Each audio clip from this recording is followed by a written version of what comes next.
I guess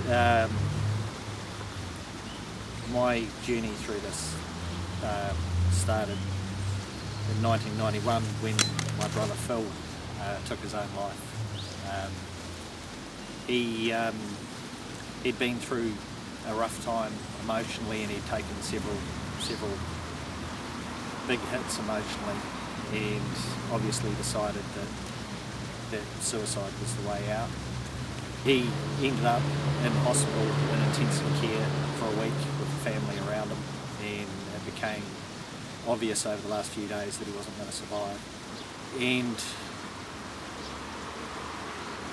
the thing to me is the act itself and the death itself is only the beginning of the story, and 20 odd years later it's still going on, and it's still something that we deal with on a daily basis, for me anyway.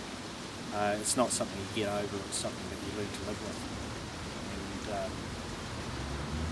I strongly feel that if a lot of people had any idea of the impact that they were going to have by taking their own lives on everyone around them, everyone who cares for them, all the people that had input into their life and their upbringing and their happiness and everything like that, if they had any inkling of the impact they were going to have, I think in a lot of cases that their decision would be different.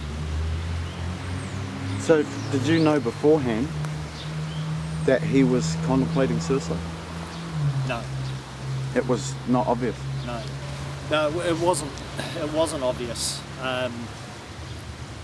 Not basically until the 11th hour, really.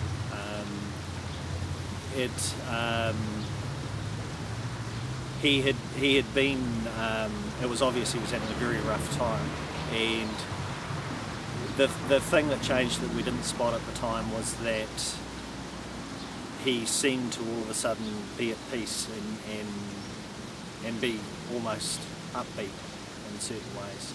We've since discovered that that's a sign that someone's come to that decision. They've found a solution to their problem. So it was just a complete shock. Yeah, absolutely, total. Because I mean, Phil, he was a really positive person. He was the gentle giant. He was always about helping other people. He had my back so many times that one of the huge things for me once he was gone was, how am I going to get through this? He's always had my back, and I've been having a hard time. It was a complete shock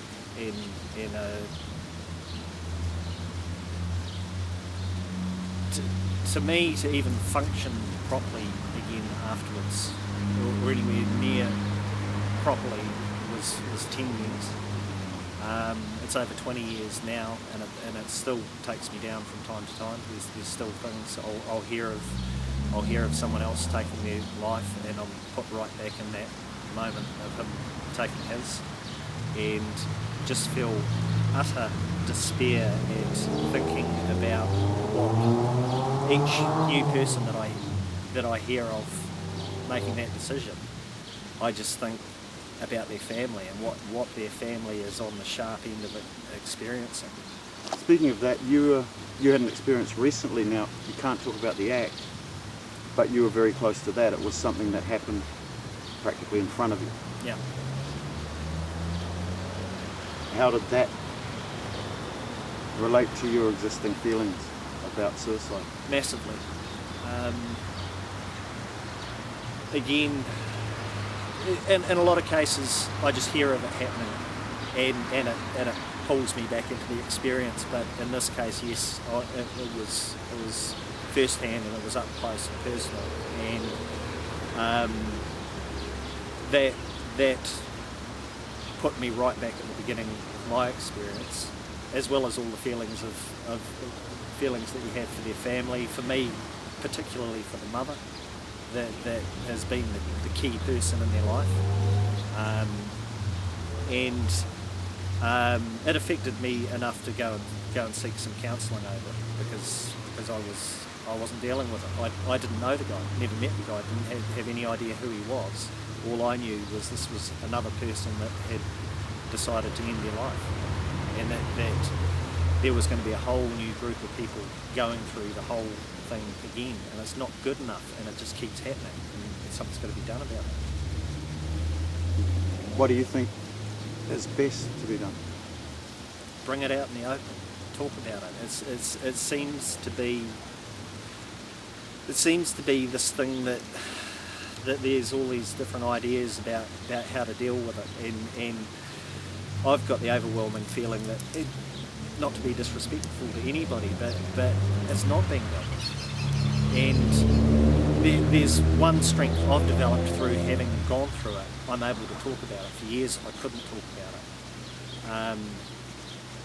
Now I feel like I have to talk about it, and I feel like I want to talk about it. And I think that, again, going back to what I said about people who make that decision having little idea of the impact that they're going to have, and this trend with younger and younger people who have got less life experience and probably very little idea of the devastation that they're going to cause. Just no idea that they're handing, through their own death, they're handing out a life sentence to everybody that they know. And if they knew how much pain they were going to inflict on the people that they care about, I am absolutely sure that at least a percentage wouldn't do it. If you were close to your brother? Very. Yeah, he was. I'm close to all of my family. How many? There's 7 of you, right? There were 7, including mum and dad. Yeah. And as far as us kids go, there's my sister, and there were 3 brothers, obviously, 1 less. How did your brothers and sisters handle it together as a unit of people? Have you pulled together? Have you? In ways.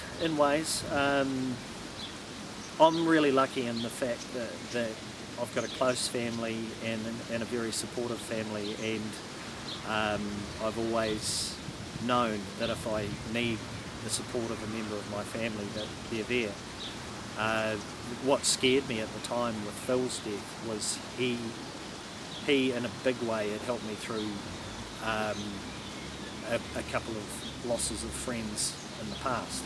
He was the one that was absolutely and without fail was always there. And they were friends that not through suicide, but for various reasons, a couple of friends that had passed away. And for me, because of the fact that Phil was always there, totally and without fail always there, that to all of a sudden lose somebody that was closer than anybody I'd lost probably couldn't be closer to me. And also the fact that the guy that had always been there to help me through it in the past was the one that was gone. Yeah, that was huge, and it was scary. It was really scary. But because how old were you each? How old were you? How old was Phil? Phil was 23. I was 20. I was just about to turn 21. The one thing for me with Phil's death, and it was my first.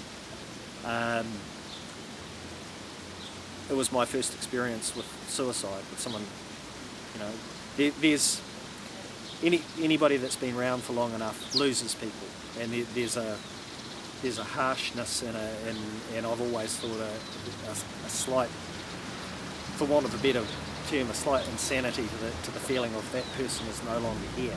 But when you add that they chose that, it's so much worse. But at the same time, for me, Phil's decision to do that, not that I don't think I've ever thought that way, but it was definitely not an option after that. Not when you